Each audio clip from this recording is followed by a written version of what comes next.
talents to the, you can make sure you put that in capital letters, the Penn State University. I'm from Ohio, so it's the Ohio State University. So I don't know if the is capitalized in Penn State or not. Maybe you guys just write big letters. Anyway, but he went to Penn State as a member of the football team, and I say member because Bob will be the first one to tell you that he didn't make the starting rotation as a lineman. But he was definitely on the team there, and he went on to be a grad student assistant as a recruiting coordinator at Penn State. And then he also, he's got a story about his transition. I don't know if we'll get into that, but you can look it up, you can probably Google it. But Coach Antion has coached a total of 49 years. He's coached high school in Pennsylvania. Then he came to WU under Coach Bobby Bowden. And I am going to steal this one because I thought it was pretty cool. He was in charge of advanced scouting, so he would look with the scout team, maybe 1 or 2 games ahead.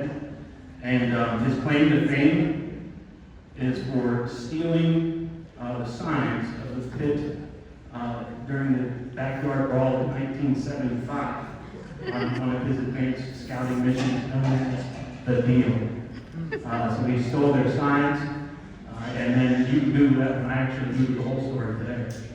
And it's just like Bob told me, he wasn't lying about it. But it helped WU defeat Pitt 17-14 that year. He then coached high school at Clay Patel, Central Preston, 2 more high school stops in Pennsylvania, Washington and Jefferson College, several years as an assistant at university before joining us at PB last year. Bob's role for us, we're calling him an offensive analyst, but he is also the advisor. That he gives me a lot of insight as a head coach.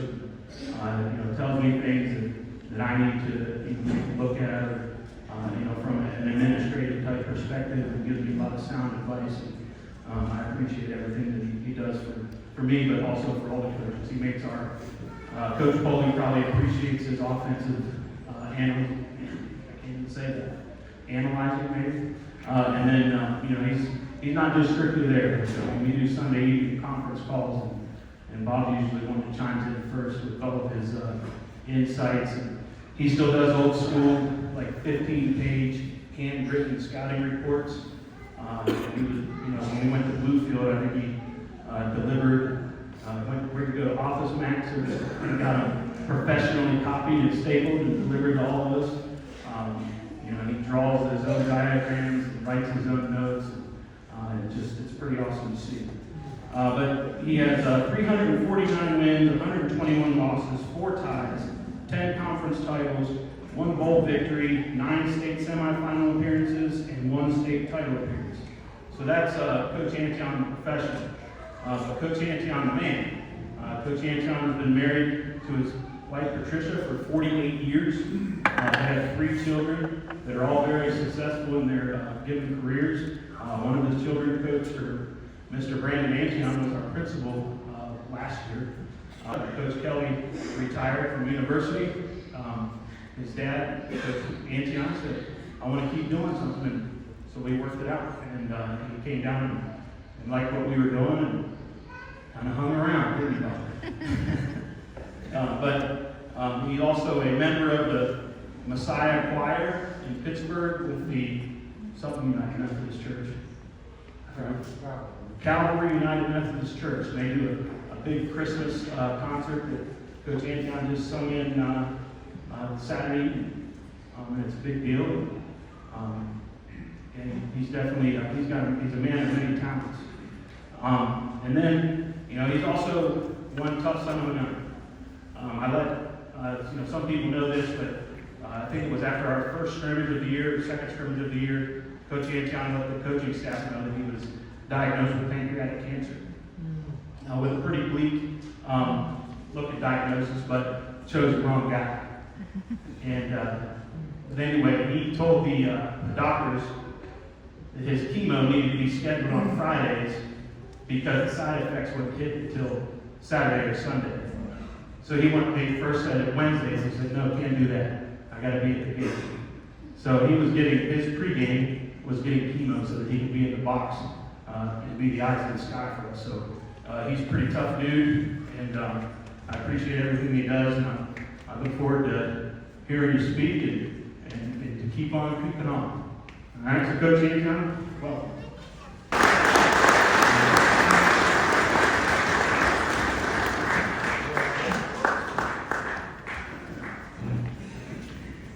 I appreciate that introduction. It's just the way I feel. You know, I wanted to start out and thank everybody. Number one, for me being here, I appreciate it. I actually volunteered for this gig. I knew it didn't pay well. But I wanted to talk about how special this community is. Seeing 49 years of coaching in a lot of different places, I've really never seen anything like this place. And you are all to be commended for every part that you play in.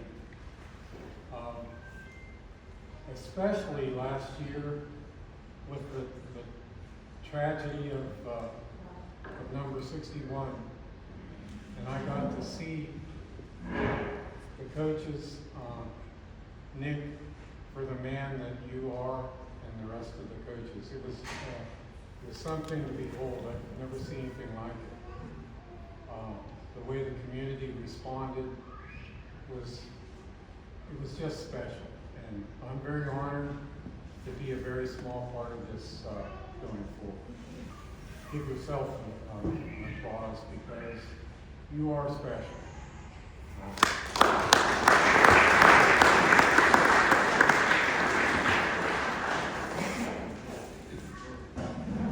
Well, seniors, you won 10 games. That's pretty special in itself. In my 49 years, I've only been a part of 7 times where we won 10 or more games. That's a school record, right? So the field is named after Coach Byer, and Coach Byers, I coached his grandson and 2 of his great-grandsons at University High, and he never won more than 8 games. And so the field is named after somebody, and we've eclipsed that. So that's also very special. They told us in athletic Banquet speech school that you're supposed to start out and tell people what you're going to tell them. And then you tell them. And then after you've told them, you remind them what you told them. So I'm going to tell you what I'm going to tell you tonight. The first thing I'm going to do is I'm going to talk about the locker room after your last game. And in almost every case, your last game is a loss. Because even if you're in the state championship game, if you don't win it, it's going to be a loss. In fact, every school in the state in AA this year ended with a loss, unless they were not even in the playoffs and they happened to win their last game. So the theme of the first section of what I'm going to talk about is from a speech from Al McGuire. Now, I'm old, so many of you have never heard of Al McGuire, but he was a basketball coach at Marquette University. He was one of those slick New York guys, with his hair slicked back and cotton leather shoes. But he said something that's always stuck with me, and it's that he said that the best feeling in the world is to win. And the second best feeling in the world is to fight with all your might, but to lose. And the worst feeling in the world is to not be a part of the action, to be on the outside looking in. what happens in that last game. Now, Al McGuire is pretty eloquent. Now, Cam Bennett is not quite so eloquent. But Cam made a speech in our locker room after the Bluefield game. And I have to edit out the F-bombs. What really was from the heart. And he was basically saying that you have to appreciate the moment, guys. You have to appreciate the fact that where we were, where we came from, what we did. And especially for the underclassmen, to not despise practice, not hide from the coaches at the end of the day and run to the school bus so you don't have to go to weightlifting. And not hate running up those steep hills, because those are the things that when you're on the outside looking in, when it's all over, and I've seen it over and over every year, people crying, hugging in the locker room because they know it's over. And even those of you that are going to go to the next level and play again, you're not going to wear the Philip Barber uniform ever again. And it never dawns on them until that last game, that last locker. And when it does, it hits hard. And then sometimes regrets come in. What if I'd have done this? What if I'd have paid more attention? What if I'd have worked harder? Well, this is the time to remind you once again that appreciate the moment.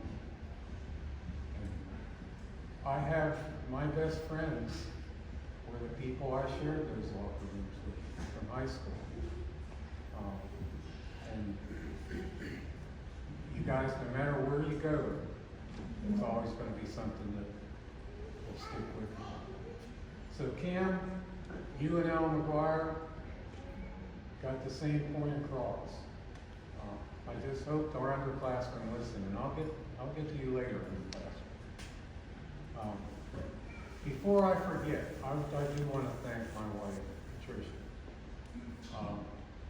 You talked about sacrifices that women make. Her birthday is August 29th. What always happens on August 29th? Week 1. That's our opening game. Okay? Our anniversary is on November 11th. What all happens on November 11th? That's when we're in the playoffs.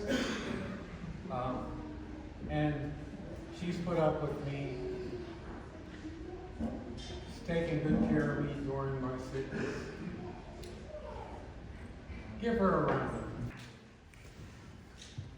Be ready with your two. I got you, Coach. I got you.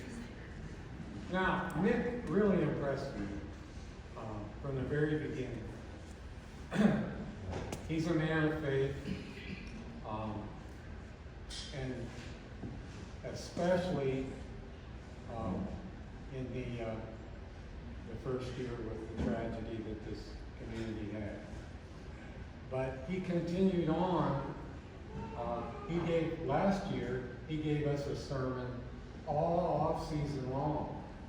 And I believe he got the words from the book of Leviticus. It was, "Thou shalt not let Elkins beat us."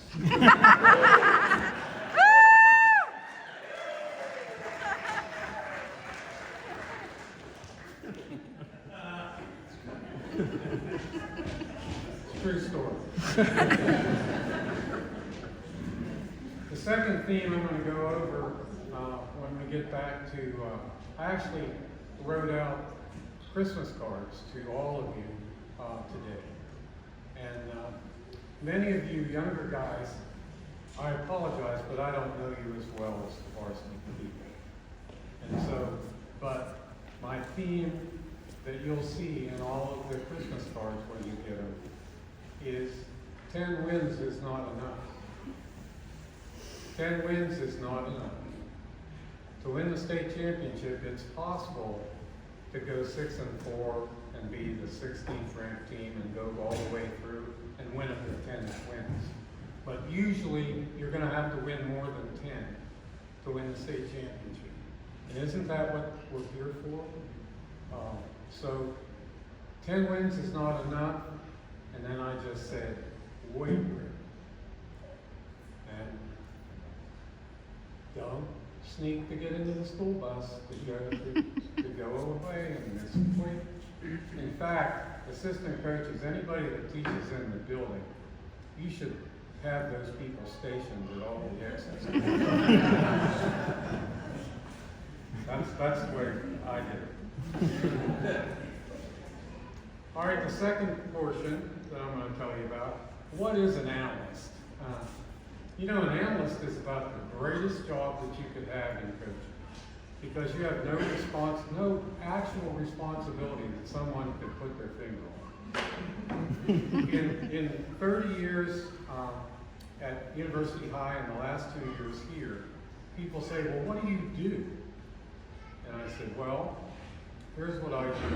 I'm in the press box. I'm on the headsets with Toby. Now, Toby really, he needs a round of applause too, because this had to have been a record-setting offensive performance. He does a great job. And what's interesting is when he's doing a great job, calling a great game, all of a sudden, he'll just say, well, Bob, what do you think? What's there to think about? You're doing great. You know, just keep doing it. You know, now, when things are going terrible, and I'm screaming to get a hold of him, he's got his headset off and he's cheering for the defense. So, but yeah, Toby does a great job. But anyway, as an analyst, I'm going to call maybe a couple calls in the course of the game, but I'm going to take credit for all the ones that work. And so, you know, and so if there's a clunker, there's these people, I don't really know their names. They always sat right in front of me in the press box. And if we would do some terrible play and there'd be a clunker, they would turn around and look at me, and I'd say, oh no, I didn't call that.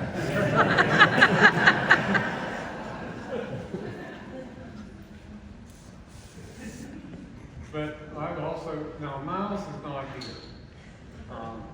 Miles is the comic relief guy on the headsets. And he's the one that I got a lot. Is Elijah here? Elijah's not here either. Water line busted. Elijah's a special team coach. And this analyst didn't like the fact that no matter who we put back to catch punts, nobody bothered to try to catch a punt. So, if you don't catch the punt, it bounces 30 more yards down the field, and now you have terrible field position. And so, this was driving me crazy. And finally, I just said, if anybody ever catches a punt on this team, I'm going to take a gummy before I go to bed. Now, and I did. Now, you're not going to believe this about me. I'm a child of the 60s. When I went to Penn State, there was marijuana smoke everywhere. I was getting secondhand smoke just living in the town. And so I have this illness now that you've heard about. And so sometimes I have some difficulty sleeping. So my wife gave me half of a gummy. So I took this gummy. And I went to sleep. And 2 hours later, I woke up. And the remote control for the television was floating in the air. And I went to grab it, and it went poof, disappeared. And I got scared and went back to sleep. And Miles warned me to stick with half gummies, and not be ready for the big time yet.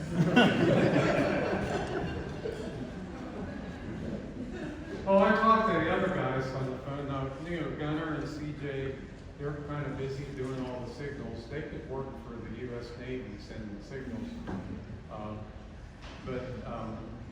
And Elijah, we talked a lot of special teams. I coached special teams at W&J College for 5 years. And that's close to my heart.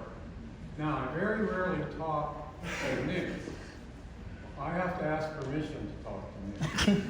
And this one time, we were playing South Harrison, and Nick came up with this 9-man front defense. Now, we only needed 6 to stop him, but he wanted to stop him dead cold every play.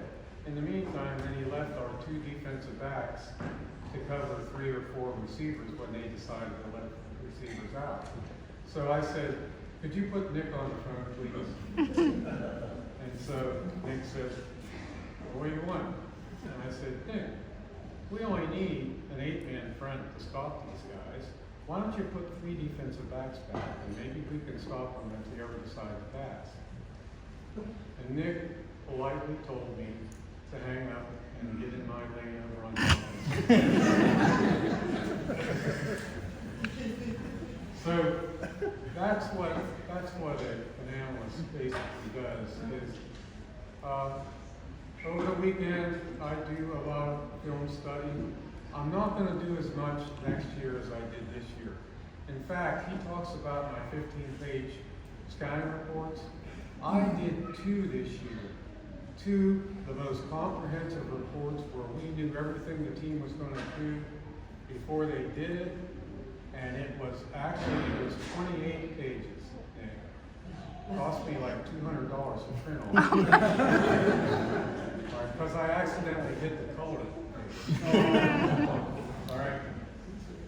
2 schools I did this for last year. North Marion and Bluefield, both losses. So I think sometimes we overdo it with that type of stuff. Coaches need to learn a lot, but then we have to get it down to just a few basic things because the players can't have all that stuff going through their head. They got to be able to play fast. And I think you get a paralysis of analysis with too much of this. But I have a feel for things, and that's what I try to talk about on Sunday nights, is a basic feel for what we need to do. And you guys have been pretty good to not totally ignore me. All right, section 3 of my little talk tonight is my favorite part because I'm going to talk about me. But I'm going to start out with a quiz. All right, I'm going to list some names, and then I want you to tell me who on that list is not a member of the Football Hall of Fame. All right, Joe Paterno, Bobby Bowden, Chuck Clausey, Frank Signetti, John Lockhart, Mike Westhoff, John Kelly, and Bob Antion. Who's not a member of the Football Hall of Fame? Me. But I worked with or played for all of those people who are Hall of Famers. And every one of them had a profound influence on me as a person and as a coach. I am so blessed to have had the experience I had. I grew up in Claysville, Pennsylvania, where the fighters come from. And Mike had 2 brothers that went to W&J College, and W&J really wanted it. And W&J had a record of 1-8 my senior year. Penn State had a 27-game win streak, and they were playing for the national championship. I didn't know that I wasn't good enough to play in Division I, but I thought, well, that would be a cool place to go. And I went to Penn State. Boy, was I over my head. You guys are the scout teamers. Scout teaming, being on the scout team It's kind of like being married, you know, whatever you do, you're wrong.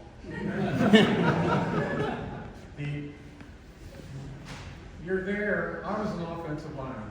I actually weighed 240 pounds back then. And I had to go up against a guy named Mike Reed. Now, most of you probably never heard of Mike Reed. He was an All-American defensive tackle at Penn State. He played 5 years for the Cincinnati Bengals. And then he retired at the height of his career. He was a concert piano major at Penn State. When he came to practice, he had boxing gloves on his hands to protect his fingers. That was the guy I was supposed to block. Do you know how hard people can hit you when they're wearing boxing gloves? And as hard as he would hit me, there'd be a coach in back of me saying, "Hey, you gotta go harder, you gotta give him a good look." And then when he wasn't looking, Mike Reed and his counterpart, a guy named Steve Smear, they'd hit you in the crotch and tell you, "Hey, settle down, this is only practice." So, like I said, no matter what you do, you were wrong. And that's the life of a scout team. Ahead of me, he was always in trouble with Joe's parents. Got sent down to the scout team. And used to gripe like crazy, and he would run up my back. But I loved it. And I don't know if this is the story you're talking about, but we had exit interviews. And Coach Paterno asked me what I wanted to do with my career, and I told him I wanted to be a coach. And he said, "Well, that's great, I'll help you any way I can." He said, "Do you have any applications in anywhere?" And I said, "Well, no, I thought I'd stay here and coach." And he said, "Bob, I can't hang a whistle around your neck and let you yell at the same people who were knocking you on your ass last year." He said, "You need to change the scene." And so, lucky me, blessed me, he calls Bobby Bowden, and Bobby Bowden hired me sight unseen to be his assistant. And so the first year I was a defensive back assistant, and the second year I was an offensive line assistant. And it was the learning that I got from both those men and both those programs was just tremendous. Very grateful. I want to tell this story again, bringing my wife into this again. But you know, you have to make decisions in life sometimes. It's often said that people do for a living what they're second best at. In my case, I'm a mining equipment pump specialist salesman by day.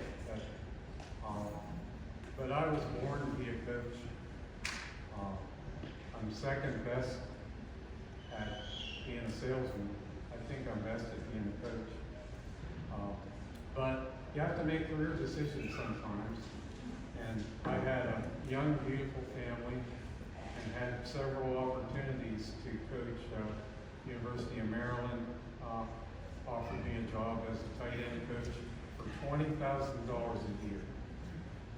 And I had young children. My wife actually went out with one of the other coaches' wives and said, "Well, obviously you'll have to go to private school, and you won't be able to live in this neighborhood because it's too expensive." And by the time she came back and told me about her meeting with this other coach lady, that it was going to cost $40,000 to take this $20,000 job. And we were at the Bowden Bowl. Coach Bowden, Bobby Bowden, was the head coach at Florida State after he left West Virginia. And his son Tommy was the head coach at Clemson. So both being in the ACC, they played the Bowden Bowl over here. And so we were down at the Bowden Bowl, and my wife sat down with Ann Bowden, Bobby's wife, and Robin Bowden, who married Jack Hines. And my wife said, you know, I feel bad, like I crushed my husband's dream, you know, and I just, and Robin told her, said, you know, it's not as glamorous as you think. You have to move all the time. All the moves I made with the 9 high schools I've coached, I didn't have to leave my house. I would just have a different commuter. So, no, I got 3 wonderful kids and 7 crazy grandkids, and I'm very happy to be at Philip Barber. This is my dream. So, thanks a lot for allowing me to be here.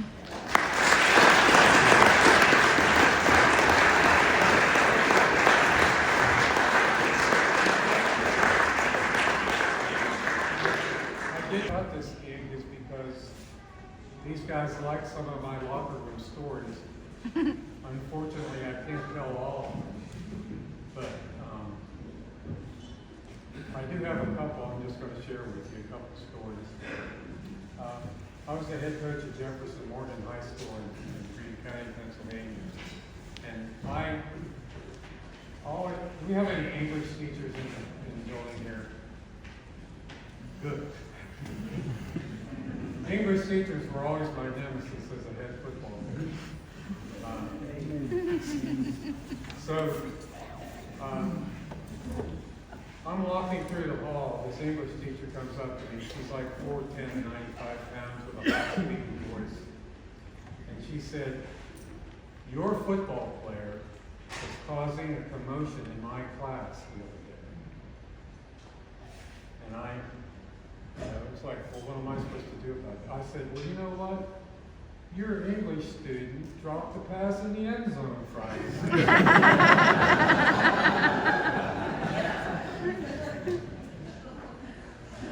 What are you going to do about that? Now, here's a story. Now, you know, nowadays with this Wild West transfer rules that we have now, Morgantown High always cheated. Morgantown High cheated all the time. They won state championships where the whole backfield lived in University High's district. And we fought with them all the time about that. Well, here's a name that you probably won't remember either. It's a little more up to date. Miguel Lockett. Has anybody heard of that name? Miguel Lockett paid for RCB, right? Okay. Miguel Lockett all of a sudden ended up at Morgantown High. Well, we knew, and supposedly they got his mom a job in Morgantown, and so we had some inside people at the Board of Education, and I found out where they were supposedly living. Well, we went and looked and found, and I went to the apartment, and I peeked in the window. There was no furniture in there. There was a clock on top of the refrigerator, and that was all that was in this place. So then we had another contact, a University High person that worked at Mon Power, and we found out that this apartment wasn't drawing hardly any electricity. So we knew that they weren't living there. Well, then we found out that the assistant coach's daughter was the girlfriend of the girlfriend the daughter of the coach was the girlfriend of Miguel Lockett at the assistant coach's house. So I figured out where the house was, and Jeff Hostetler, who I also coached with at University High, Jeff Hostetler gave me $1,000 and said, "Get you a private eye, and let's find out. Let's get this on film, where this kid is living in this coach's house." So I get to do a stakeout. So I get, and this guy, we were in this old beat up van, and they had a box filled with dry ice and a little fan, and this one guy had like shorts and no shirt on. I didn't strip down for this. So we're parked underneath a tree with a perfect view of the house, and we're going to catch these guys getting out of the house on their way to school. And so in the private eye, he's got his camera, he's pretty slick. So we're waiting and waiting and waiting. Here comes some guy walking his dog. And he comes up to us and he knocks on the van, and we're thinking, oh. So the private eye rolls down the window, and the guy says, "What are you fellas doing here?" Well, the private eye was pretty slick. He said, well, there's a guy that goes jogging every morning, and he is on disability, and we want to catch him on film because this is fraud, for him to get disability checks. And the guy said, "Well, you're in the wrong spot. That guy's down there."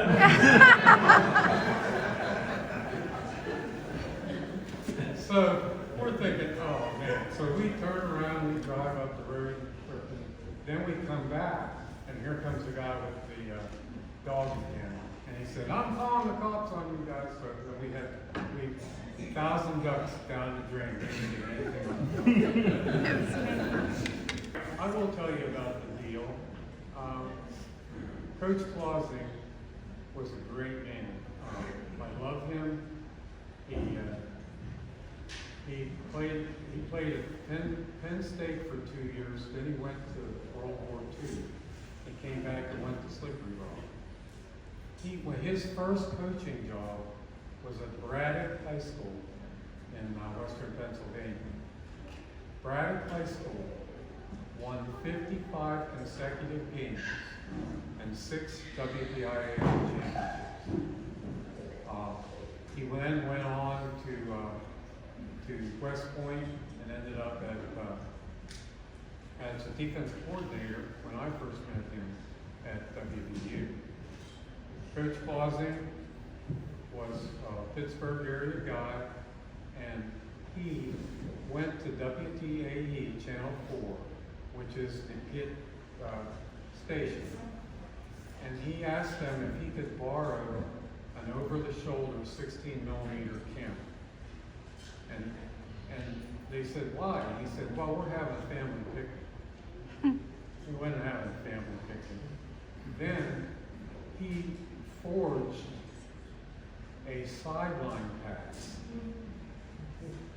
and got his son Tommy to film the guy who gave the signals for Pitt's offense coordinator. Not only did he film the signals, but he filmed the scoreboard between plays. So that way we could coordinate the signal with the down and distance. Now all this is happening. I'm at the stadium, and I'm scouting typically I'm going first and 10, field position -38, pro right, option right. All right, and I'm also drawing a stick man with the signals. So at halftime, they come over. Bill Hillgrove comes over, and he's coming over, and I have all these stick men pictures on my desk. And so I'm scrambling, covering all these up. And they interviewed me, and they asked me silly questions like, "Oh yeah, we're just looking for injuries," and things like that. So we go back, we put together his work from taping the signals, my work with the stickman, and we figure it out. And we stay after practice all week, and only the defensive coordinator and his son and me and one assistant coach worked on this. And we stayed late every night, and all the other coaches were suspicious of what the work we'll be doing. Well, it was so great. They didn't change the signals. Everybody told me, they said, go in and tell Coach Bowden. So I went in, and Coach Bowden knocked on the door, and Coach Bowden turned around with his Bible in his hand. And he said, what do you want, Paul? And I said, Coach, we know their signals. I can call every play. And he said, well, I don't know about that. I think that might be unethical. So he went to Coach Signetti, who was our offensive coordinator. And he said, Frank, do you think we need that? And Frank said, well, yeah, we need that. And, and he looked at Coach, yeah, we need that. So he said, well, I'm not sure. Let's just not do it unless we have to. All right. So I walked out. I called every play to 2. One play they ran in Elliott Walker, was the fullback for Dorset. Ran him in with the play, so obviously they didn't signal out. And the other one, they gave a signal for a draw play. So I called draw. And then they gave some more signals. And I thought, ooh, I'll bet it's a play action pass. I bet they're going to fake the draw and throw a pass. And so I said, no, it's going to be and then the defensive back coach turned around and looked at me and said, come on, Bob, let the guys play on their own just once. And of course, we gave up a touchdown. But that was when after the game, we had Phil McKenzie hit the field goal to win the game. That's the 5th best victory in West Virginia history. But I was in the press box and trying to get down to the field. There were ladies hugging me, kissing me, broke my glasses. It took about 45 minutes to get down to the field to celebrate as the team did. It was a great experience. So if you Google my name and Kid 75, you can see the whole story. It's pretty cool. Stories I'm going to give you. I don't want to go too much longer, but to conclude, back to you underclassmen. We've got some holes to fill. We had some pretty special people that are going on to play on the college level or to be in the service or to go to work. We're going to miss them, but we've still got a job to do next year. We need some offensive linemen, we need some receivers, and we need every one of you to get bigger and stronger. So my challenge to you, and you'll read it in your Christmas cards when you get them in the next couple of days, is 10 wins is not enough. And don't forget Al McGuire either, who said the worst feeling in the world is being on the outside looking in. Be on the inside. Be a part of it. Thank you very much.